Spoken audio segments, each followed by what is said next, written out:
Hello and welcome everyone to the Totally Indian Football Show. I'm your host Suju and today I have with me a Breshmina and we are going to take you through all that's happening with a senior women's team in Brazil and we also have some women's football action happening in Kerala. So do enjoy the show and stay tuned till the end. Breshmina, welcome to the show. Hi, Siju. Thank you. I think you've fallen sick talking about so much of Indian football, right? But I'm sure there's some good hope that our girls have shown while they were playing in Brazil, or currently, rather, they're still playing in Brazil. Abby, why did you fall sick? I mean, we are doing so well at the moment. I think it's just taking a lot of stress, staying up late at night to watch the women's team and then working in the morning the next day. So, yeah. Yeah, so much for Indian football. I wish the guys, the federation, from the federation who are listening to the show, hopefully they take some cues from the work ethics that Abrishmina puts in for the Indian football. Well, let's get kick started here. I know you've already spoken about this and we've all spoken about it, but it was a historic moment and a moment I think we will cherish in the coming years as well. If I had to go back to the Brazil game, how do you see that match? With first half we held a World Cup winning team, an Olympic gold medalist team playing with legends. We held them 1-1 till 45 minutes. Yeah, absolutely. I think we had a fantastic first half against Brazil. Deneby did tell the whole team to stay compact and not give too much space to Brazil to try and go for their shots and penetrate the box too much. And they executed that plan to quite an extent. I think they were compact, they knew what to do on the pitch, they were able to clear the good balls, try and get Manisha on the counter as well. So, yes, I think the first half was extremely good. Manisha obviously scored the goal and was obviously a brilliant moment. I mean, to see that counter attack, that was a perfect counter attacking goal. And Manisha's skill and speed was at full display over there. So, obviously, historic moment, big moment. Towards the end of the first half, we started falling apart. It was expected. I think the intensity that they put through those 42 minutes in the first half was a lot and something that our girls are not used to because we don't play games at this intensity too often.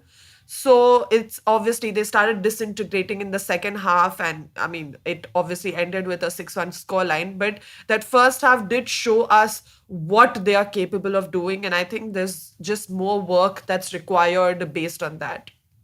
Yeah, and I think after the Brazil match, we also played against Chile, which was a 3-0 loss. But I think the star of the team or of the performance on that day again was Manisha Kalyan. So, Abrishma, if you can tell us more about this girl who's really been doing, pulling up her socks and giving us some great performance to remember. And how do you see she being a key member leading up to the Asian Cup? Manisha Kalyan, I mean, she came prominently forward after the 2019 IWL, which was held in Ludhiana. Like, she prominently came to the eyeballs and everyone started noticing her from then. And you can see the improvement in her. Obviously, I was there in the stadium during the Ludhiana IWL and I saw her play, and you've seen her grow, you've seen her get better. She's got good feet. Obviously, she's always had good speed, but she's developed good skills on the ball in the sense that her first touch has improved quite a lot, and just an eye of when to sprint forward. She's always had that speed, but that understanding of when to hold back and when to go forward is something that she's developed. And on the left wing, I think both the wings, she's played right wing during one of the Gokulam matches. Also, I think the match that Gokulam won in the club championship, she played on the right wing as well. So she's really good at both the wings. She has that ability to cut inside, run up, and then cut inside and try and score also. So, and then obviously, I mean, we did see the finishing against Brazil.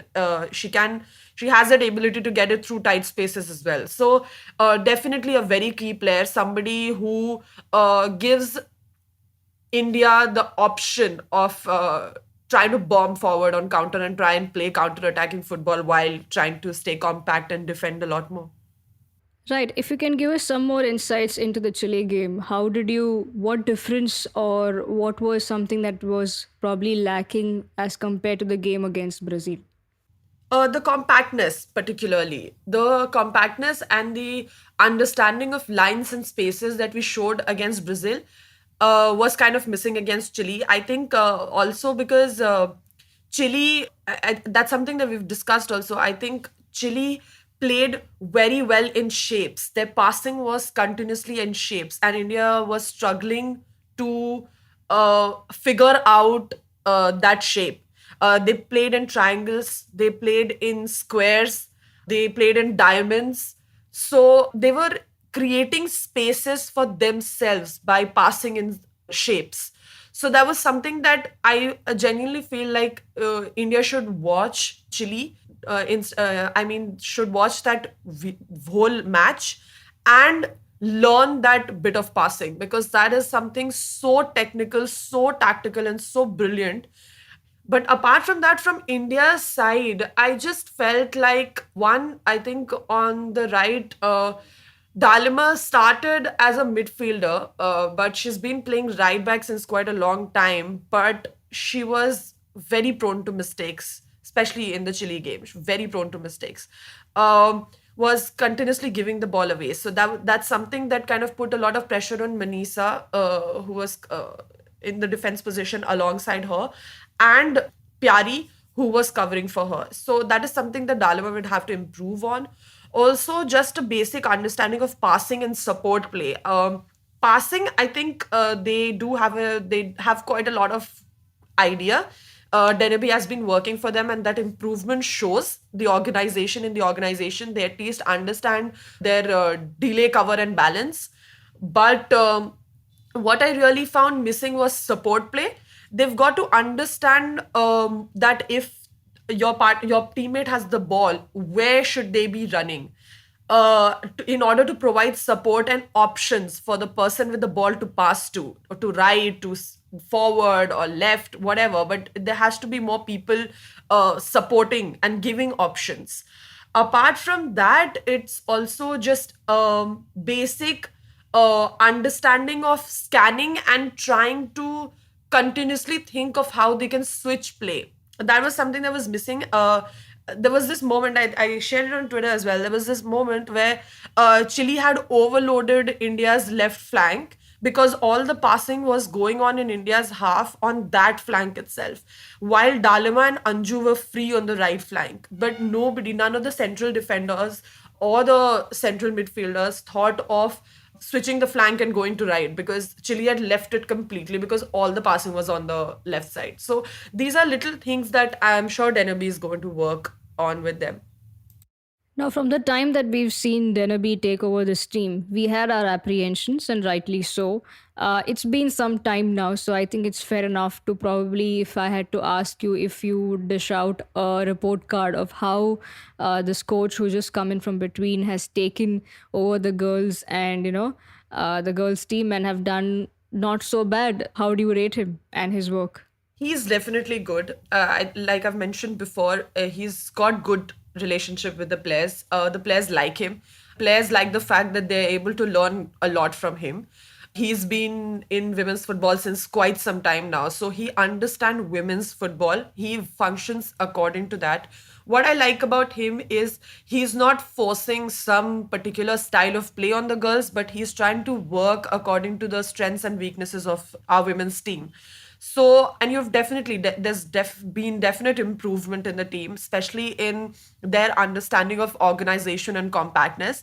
He's had less time and in a difficult scenario. He's not got a lot of matches to try different things, and it's been difficult to, if he wants to implement something, he just needs more time. But obviously we don't really know how it's going to happen, because after the Asian Cup he's probably going to go back to the under 17 team. So I don't know how much of work he'll be able to do with the senior team. But his imprints definitely show on the team. And if he stays for some more time, it would definitely be good for the national team. Absolutely. Now, I think, the reason why we call it a historic moment and why the whole celebration is also one not so good aspect, because we don't see our girls play often. And not just that, because we don't see them, we don't know how good or bad they are. And when suddenly a goal like this comes, it is a moment of celebration. So we limit it to that one moment. But Abreshmina, going forward, and now, the good news for women's football is also that we are currently on an ongoing senior women's national football championship is taking place in Kerala. But apart from that, how important is to, have this consistency? And I think we've spoken about this very often, but I think we are yet to seek rewards, and even Arco has written a story about it. But how can we go about having states, leagues, and more national championships among the women's football? Develop from the grassroots. If we want to see our women footballers play more technically, tactically, understand, how to function on properly on a football pitch, it's got to start from the grassroots. These girls can improve, of course, they can improve, they can get better, but they can't change who they are or what they have been taught right from when they were kids.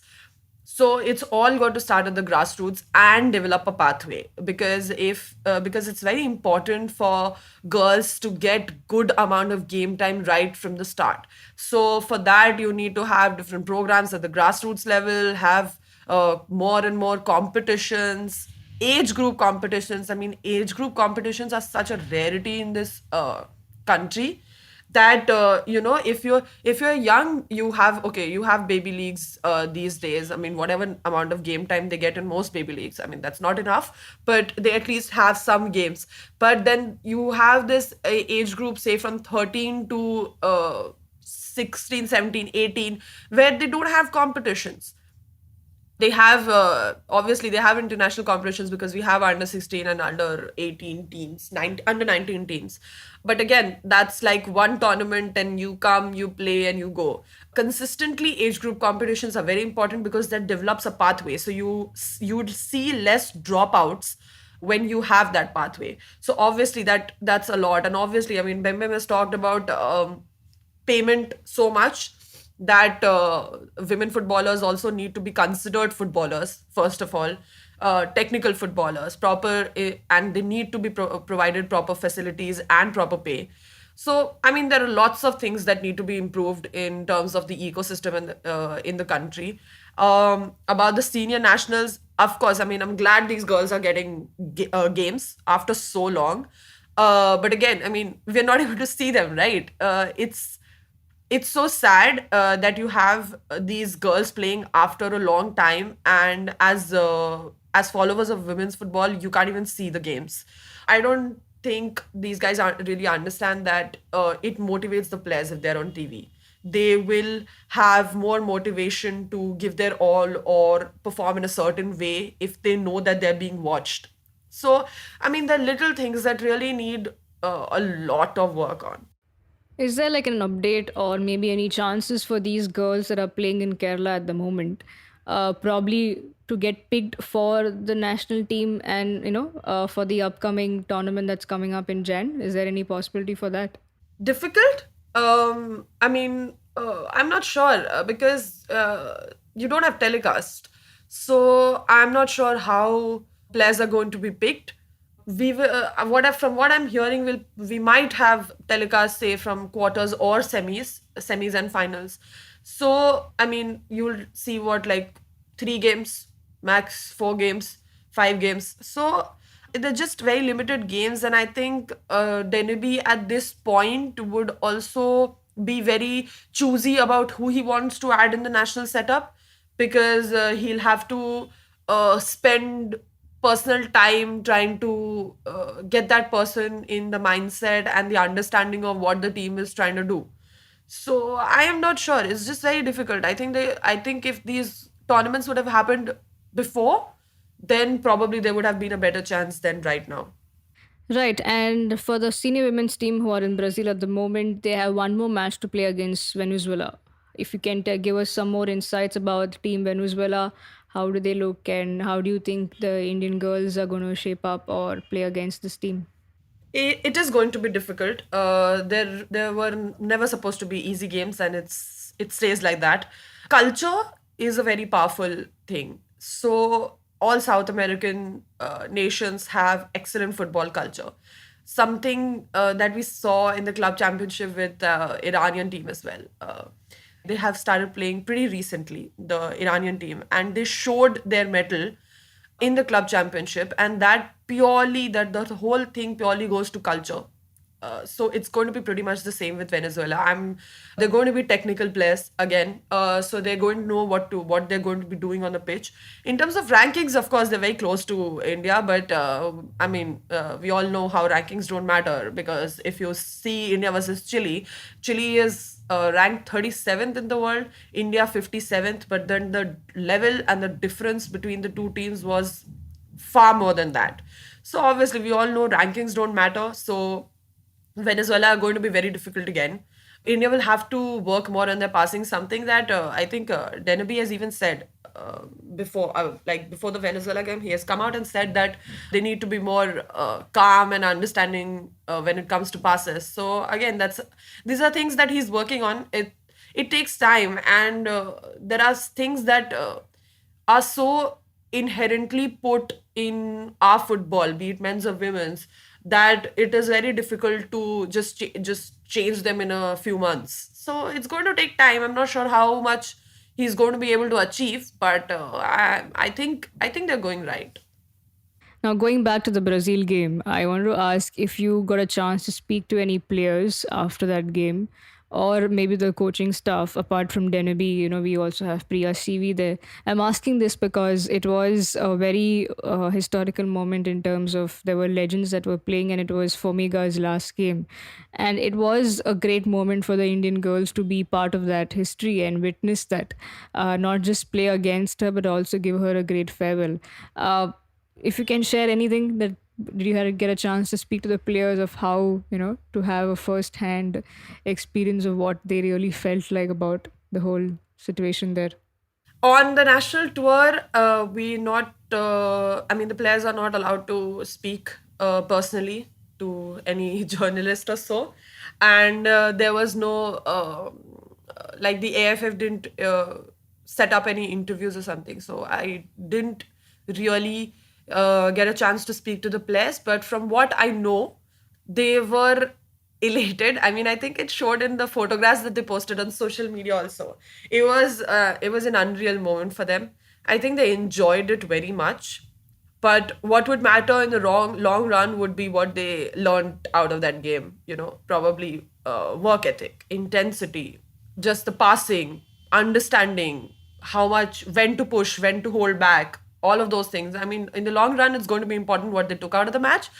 But yes, they were very, very happy and overjoyed by the fact that they had a match against Brazil, against Formiga, and Marta was there in the stadium. So, yeah, that was a big, big moment for the girls. Yeah, absolutely. And I think, along with the girls, all of us also lived a bit of that historic moment, right? Through the photos, through the videos. And it was actually a great moment to see. But all the points that you mentioned right now, whether, well, what the learnings that they take away from that particular game, we'll have to wait and see how they implement. I hope we get to see them implement that in a lot of matches, and for that we need to have games, right? We need to see them play more games.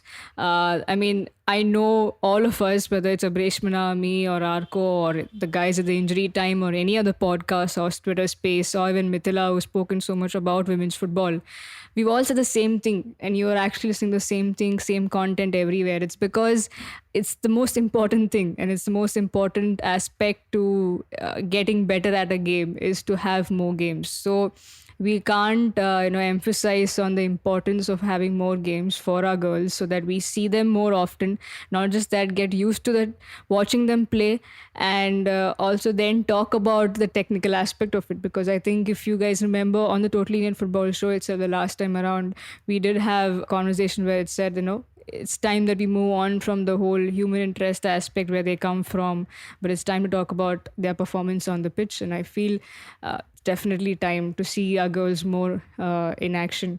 Dissecting, or rather taking a deviation from women's football for now, I'll come back to it for your closing thoughts on that. But we also have our men play in the Indian Super League.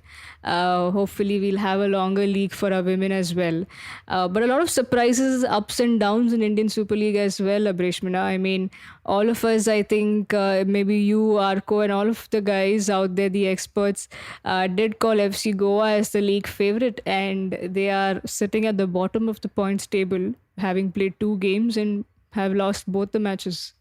Yeah, it's been surprising. I did think that obviously towards the end of the last season, given their ACL performance, we did expect them to be more synchronized and be more penetrative this season. But that's something that's been lacking. Overall, I think they look very shaky at the back, and they're finding it very difficult to get into absolute scoring positions in the final third. They struggle in the final third.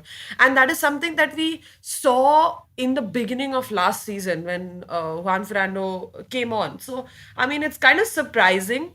I can't really pinpoint what is going wrong, to be very honest. But it's just that they're just struggling in the final third. Obviously, Ortiz's injury is one thing. I don't think he's fully fit to impact the games like he was doing last season. So I think that is a big miss. Obviously, Brandon is a huge miss. Brandon is still injured, so he's not been playing. So they have misses, but overall, I think Edupedia needs to get like emphasize himself more on the games, get into more attacking positions than just staying behind and trying to control the speed of the game. Edupedia does that very well, but I think every time you see him go up on the pitch forward and get in more attacking third, you see something happen, something better. So I think he needs to do more of that because he and Noguera are the ones who are supposed to guide players around them and create something in the attacking third. At least till Ortiz is completely fit and Brandon is back. Well, your quick thoughts on a team that has always been at the bottom of the table, but this time they've played just a game and so far and have actually surprised all of us. But I think most of us, knowing the fact that a gentleman working behind the scenes did all the work for them, and we are slowly seeing the rewards being reaped. Odisha FC is a team I'm talking about, and what a great win they had against Bengaluru FC out of all the teams. Absolutely. I think if anybody like saw Odisha play that day, they looked like a completely different team from what they were last season. More they had more gusto, they knew what they were doing on the pitch, good movement from the players.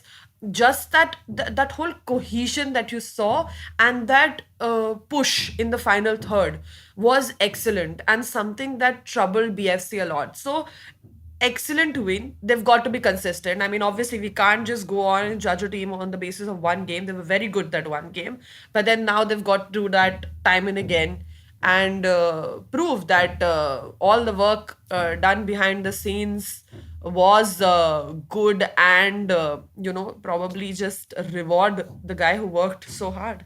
Yeah, absolutely. And this episode is coming to you on a Wednesday after a match, after the second game that Odisha will be playing. We're recording this on a Tuesday. So we won't dwell too much about this team. But overall, Abreshmina, how do you see it? Still, I mean, we're 10 days into the season. It's still an early start of the season. But looking at the top of the points table, the top four, again, we already knew ATK Mohun Bagan will be out there. So they are fixed on top one. But then you also see Chennai doing really well. You see Jamshedpur are considered to be a dark horse as well. So how do you see other teams doing well so far? Everyone would have to start getting results because ISL is also not a very long league. So the first few games are actually very crucial to get results out of. And results, by results, I mean both draws and wins. Not necessarily wins, but I mean, if you saw with Goa also, they got a lot of draws last season, but they managed to make it to the final four. So the first few games in that sense are very crucial. So people will have to buckle up. ATK, we knew. I mean, Roy Krishna and Bhumu together, I think they are too difficult to stop. And then obviously, I mean, Liston has been doing great as well. So I think ATK, I'm not sure. I haven't seen a team that can really touch ATK at the moment. But about Chennai and FC, I think everyone in the preseason, during the preseason, said that they looked like a very compact team. They look like that, particularly, especially in the first game. In the second game yesterday, I'm not sure they were very compact at the back. I mean, there were a few nervy moments, but yes, overall they are a very compact team and they know when to push hard. So yeah, I think Chennai are going to be a very difficult team to beat. Jamshedpur, we always know Coyle has it in him to, get those, get some important wins. But again, it'll be very important for him and his men to continue it throughout the season, because that is where they kind of, last season also, I mean, Jamshedpur did have a few good results, but then that is where they faltered overall consistency of play and results. So yeah, I mean, these things are going to matter a lot. I'm particularly about Northeast United. I'd just like to make a mention because it has an Indian head coach and they've had 3 losses. I hope people don't lose patience with it. They need to improve. They need to improve in every aspect. But if you saw the first 20 minutes of yesterday's game, they looked like a completely different team with Gallego. And it's so sad that he got injured again. So, yeah, I mean, they are in a tough spot, but I hope people don't lose patience with Khalid Jamil. I mean, we have one Indian head coach in the top division. So, I mean, I hope he gets more chances to prove himself. Yeah, he's got one draw and two losses. Hopefully, we see that backing that we had at the start of the season, and we will definitely see some good runs going ahead.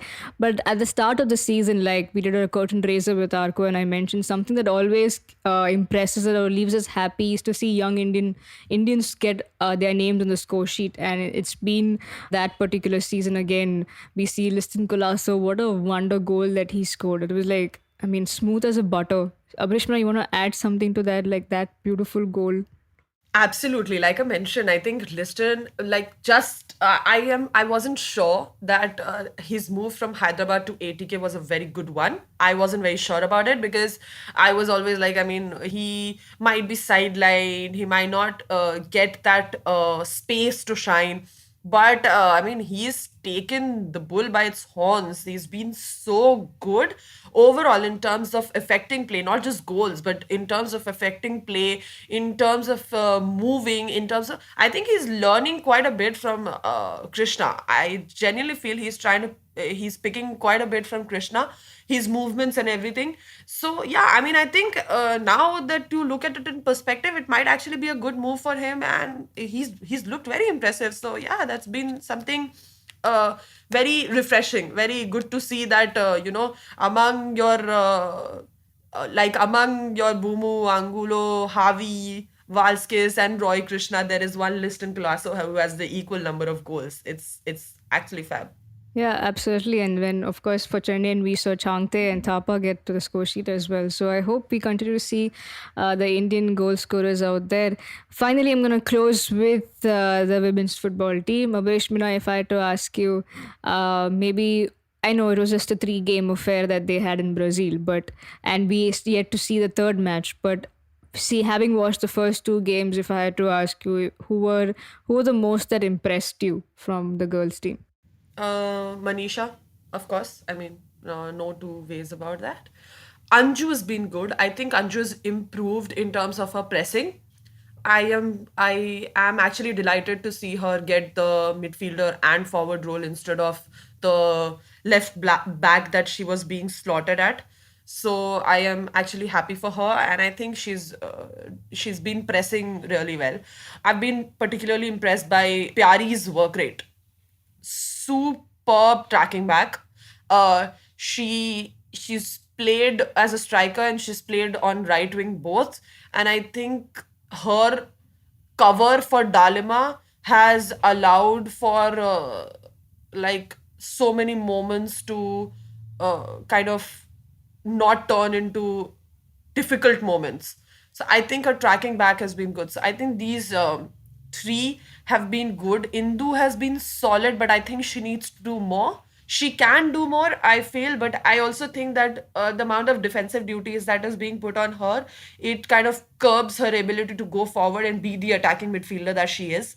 So yeah, I won't put too much on that. But I also think Sweetie has been good. Sweetie has been pretty solid in defense. Yeah.